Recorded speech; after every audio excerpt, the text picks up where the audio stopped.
Hello students, class 12th, subject business studies, chapter 2, principles of management. Today's our topic is Taylor scientific management. Okay? Taylor अभी last video में हम लोगों ने पढ़ा था अपना फेयल्स के. ओके, आज हम लोग पढ़ेंगे अपने टेलर के साइंटिफिक मैनेजमेंट. तो जो मैं टेलर थे इनका था साइंटिफिक मैनेजमेंट.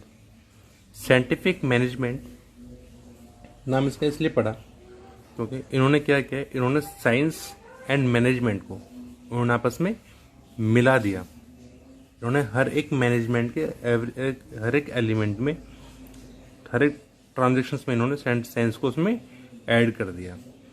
इसलिए जो उनके प्रिंसिपल्स का नेम पड़ा साइंटिफिक मैनेजमेंट. ओके, जो हमारे टेलर थे इनका कंप्लीट नेम था मिस्टर फ्रेडरिक विंस्लो टेलर. इनकी लाइफ थी, इनका बर्थ हुआ था 20 मार्च 1856 एंड इनके डेथ हुई थी 21 मार्च 1915 में. ये हमारे अमेरिकन पर्सन थे, इनकी सिटीजनशिप अमेरिका की थी, तो अमेरिका से बिलोंग करते थे. ओके, एंड इनकी एजुकेशन थी, इनकी एजुकेशन इनकी डिग्री इन मैकेनिकल इंजीनियरिंग. इन्होंने मैकेनिकल इंजीनियर से डिग्री ली थी 1883 में. इनका प्रोफेशन था अमेरिकन मैकेनिकल इंजीनियर. एक अमेरिकन कंपनी में मैकेनिकल इंजीनियर्स थे जो इन्होंने अपनी जॉब स्टार्ट की थी 1878 में. इन 1878 ही joined a Midvale steel company.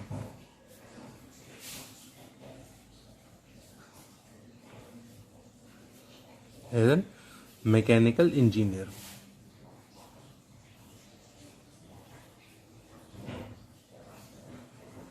Mechanical engineer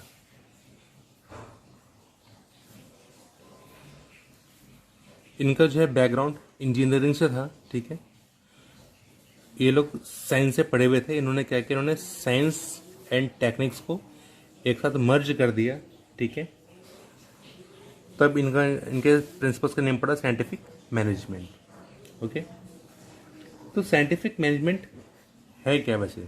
ठीक है, scientific management can be defined as application of science for each and every element of management. Okay, in general language it means applying scientific tools, methods and trained personnel in order to increase the output. Scientific management insists on replace of role of thumb by science. That means decisions in the organization should be taken on the basis of wills and wishes of managers, but decision must be based on scientific study conducted by using scientific tools. इसमें ये बताया गया था scientific management means हमारे जितने भी हमारे element हैं मैनेजमेंट के, हमारे हर एक मैनेजमेंट के एलिमेंट में, ठीक है, एंड हमारे हर एक एप्लीकेशन जो भी है साइंस की, हमारे हर एक उस मैनेजमेंट में हमारे साइंटिफिक एप्लीकेशंस को यूज़ किया गया था. ठीक है, इसमें साइंटिफिक टूल्स को अप्लाई किया गया था. ठीक है, इनके मेथड्स को, इनके ट्रेनिंग पर्सनल्स को, ठीक है, अप्लाई किया गया अपने आउटपुट को इंक्रीज करने के लिए. ठीक है, साइंटिफिक मैनेजमेंट जो रिप्लेसमेंट है हमारा. ठीक है, थंब ऑफ साइंस, मतलब कि हमारे से किसी भी ऑर्गेनाइजेशंस में, ठीक है, हमारा रिप्लेसमेंट है कि उसके अंदर हमारी साइंस को भी ऐड किया गया था. ओके, ये था हमारा साइंटिफिक मैनेजमेंट के मीनिंग. एंड अगर उसके साइंटिफिक के प्रिंसिपल्स थे, हमारे साइंटिफिक के मैनेजमेंट के 4 प्रिंसिपल्स थे जो हमारे टेलर्स ने दिए थे. Okay, scientific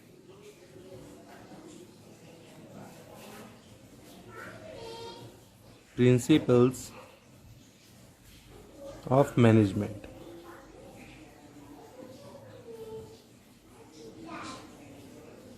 by Taylor.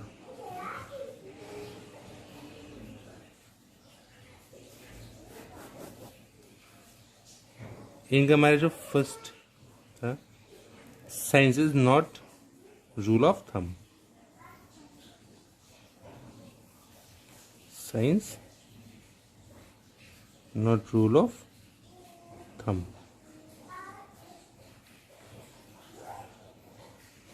means Taylor believed that there was only one best method to maximize efficiency। Taylor जो है हमेशा विश्वास रखते थे कि इनके पास उसका एक ही मेथड है जो कि हमारी एफिशिएंसी को इंक्रीज कर सकता है, ठीक है। This method can be developed through study and analysis. The method of developed should substitute rules of thumb throughout the organization. Scientific method involved investigation of traditional methods through work study, unifying the best practices and developing a standard method which would be followed throughout the organization. According to Taylor, even a small production activity like loading peaks of iron into boxcars can be scientifically planned or managed.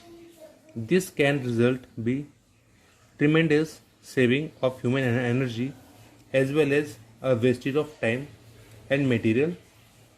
The more sophisticated the process, greater would be the saving. हमारा जो science not rule of thumb हमारी ये बताता है, ठीक, science कोई हमारा not rule of thumb नहीं है। Not rule of thumb means कि हमें किसी एक के कहने में नहीं चलना है। ऐसा नहीं कि अगर हमें किसी ने कुछ कह दिया तो हमें उसके अकॉर्डिंग ही चलना है। अगर हमें लगता है कि हम उसके अंदर अपने को साइंस की एक्टिविटी को यूज़ करके हम लोग अपने वर्क को थोड़ा सा ईजी बना सकते हैं तो हम लोग उसमें साइंस को यूज़ कर लेना चाहिए। जैसे कि एक हमारे स्मॉल प्रोडक्शन एक्टिविटी है, ठीक है। जैसे कि जो है हम लोग एक आयरन के पिक्स को हम लोग लोडिंग करते हैं बॉक्स कार्स में, तो हम लोग उसमें एक हमेशा साइंटिफिक, अगर हम उसमें जो है नॉर्मली हम उसमें क्या होता है उसमें सीधा हमेशा लेबर्स वगैरह ही लोडिंग करती हैं, ठीक है। अगर हम लोग लेबर्स की जगह पर हम उसमें एक अपना साइंटिफिक मेथड यूज़ करें कि हम लोग एक उसमें पूरे जो है आयरन के एंगल्स वगैरह लगा करके हम उसके थ्रू अगर हम इसको लोडिंग कराएं, ठीक है, किसी बॉक्स कार वगैरह के अंदर, तो उसको काम कितना ईजी हो जाता है। ईजी हो गया, हमारे एफिशिएंसी में हो गया काम, रिसोर्सेज हमारे कम यूज़ हुए, लेबर्स का वर्क बच गया, उनकी एनर्जी वेस्ट होने से बच गई, ठीक है। तो ये हमारा है science not rule of thumb. तो ये हमारा कोई नॉट रूल ऑफ थंब नहीं है, ठीक है। हम लोग इसमें अपने साइंस के भी अगर हमने इसको एनालाइज किया कि हम इसको स्टडी किया, एनालिसिस किया, तो उसके रिगार्डिंग हम लोग अपने साइंस की एक्टिविटी को भी यूज़ कर सकते हैं। ओके, सेकंड इज हार्मोनी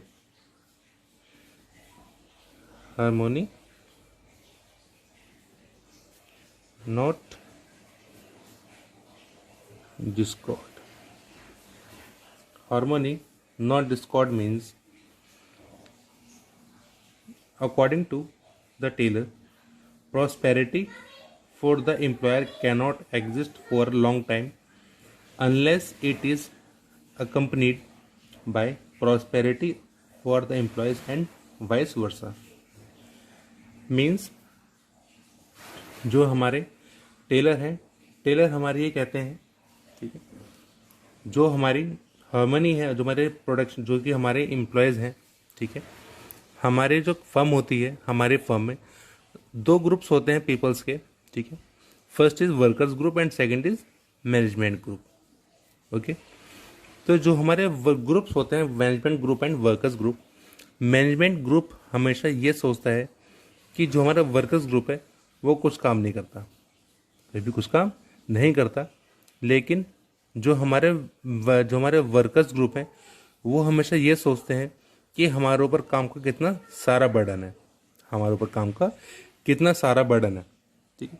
तो देखो दोनों की अलग अलग हो गए ना, जो मतलब वर्कर्स तो जो है मैनेजमेंट के लिए कुछ और सोच रहे हैं और मैनेजमेंट जो है वर्कर्स के लिए कुछ और सोचता है। तो यहाँ पे हमारा ये नहीं होना चाहिए अगर हम लोग किसी कंपनी में वर्क कर रहे हैं, ठीक है, तो जो हमारे मैनेजमेंट जो है हमारे एंड जो हमारे वर्कर्स हैं, ये दोनों ही हमारे एक फर्म का पार्ट होते हैं, ठीक है।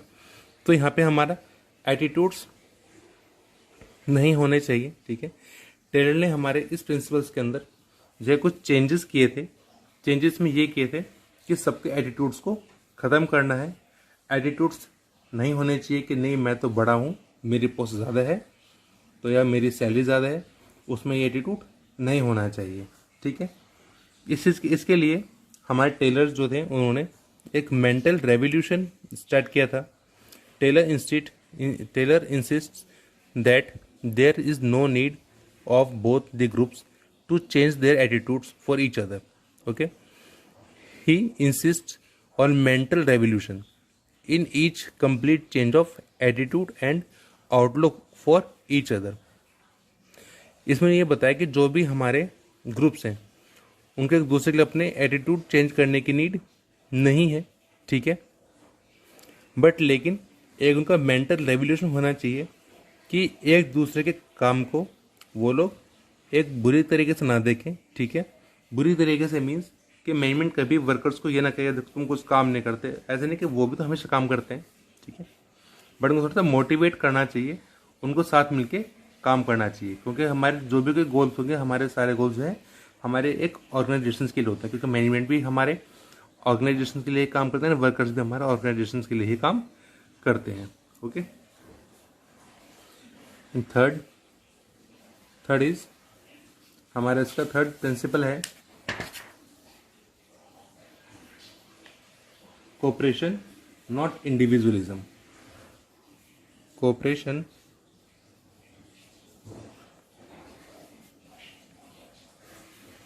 not individualism.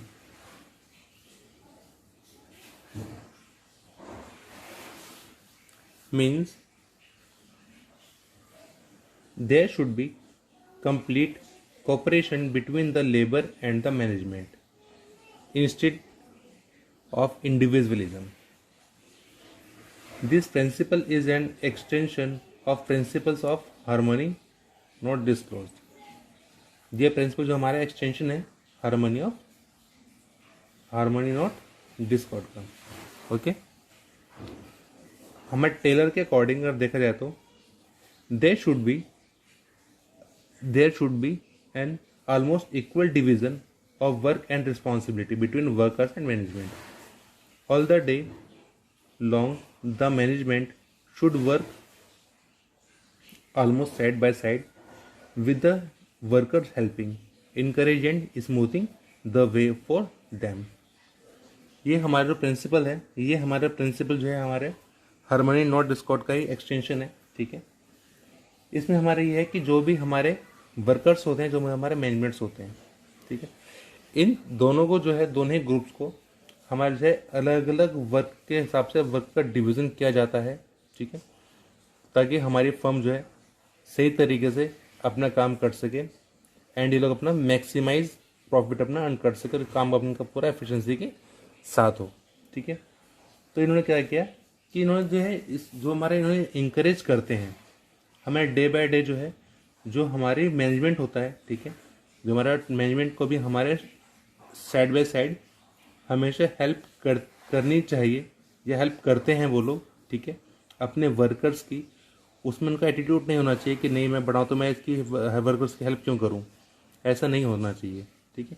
इस प्रिंसिपल्स में हमें ये बताया गया है कि हमेशा जो है इंकरेज करना चाहिए, उनको हेल्प करना चाहिए, ठीक है, उनके लिए उनका जो पूरा स्मूथ वे बनाना चाहिए जिस वजह से कि अपना काम प्रॉपर तरीके से सही तरीके से इजी वे में कर सकें। तो अब उस साथ हमारा कोऑपरेशन होना चाहिए हमारे, ठीक है। इसमें कभी कोई हमारे इंडिविजुअल के बारे में ना सोच करके आपस में फर्म के लिए सोचें, एक दूसरे का कोऑपरेट करें एक दूसरे के साथ। तो हमारा थर्ड प्रिंसिपल था cooperation not individualism. And next and last हमारा है development of each and every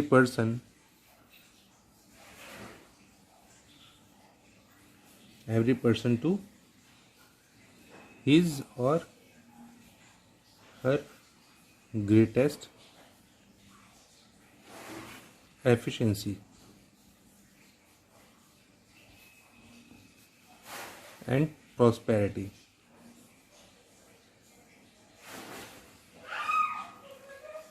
Means industrial efficiency depends to a large extent or personal competencies. Personal competencies. As such, scientific management also stood of workers' development. Workers' training was essential also to learn the best method, develop as consequence of the scientific approach. इसमें हमारा ये है, जो हमारे इसमें हमारे principles के अंदर हमें टेलर के अकॉर्डिंग हमारे इसमें जो हर एक एवरी पर्सन की, ठीक है, एवरी पर्सन की एफिशिएंसी के लिए एंड इसकी प्रॉस्पेरिटी के लिए सबका डेवलपमेंट होता रहना चाहिए. अपना डेवलपमेंट मीन्स कि सबकी जो भी हमारे वर्कर्स हैं, चाहे हमारा मैनेजमेंट वर्कर है, चाहे हमारे मैनेजमेंट के ग्रुप के एम्प्लॉयज़ हैं, चाहे हमारे वर्कर्स ग्रुप के एम्प्लॉयज़ हैं, ठीक है, तो उनकी एफिशिएंसी को इंक्रीज़ करने के लिए उनकी हमेशा उनकी ट्रेनिंग प्रोवाइड कराते रहनी चाहिए टाइम टू टाइम, ठीक है, जिस वजह से कि उनकी जो knowledge time to time increase होती रहे, गेन होती रहे एंड उनका जो एफिशिएंट है उनकी एफिशिएंसी हमारे वर्कर्स की एफिशिएंसी में इंक्रीज़ होता रहे.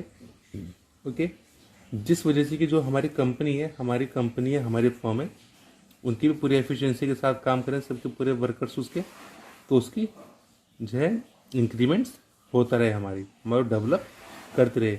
अगर हमारे वर्कर्स की ट्रेनिंग के साथ अगर उनकी एफिशिएंसी में डेवलप्ड होगा तो हमारे फर्म का तो डेवलपमेंट अपना आप ही हो जाएगा. तो उनका फोर्थ प्रिंसिपल था develop of each and every person to his or her greatest efficiency and prosperity.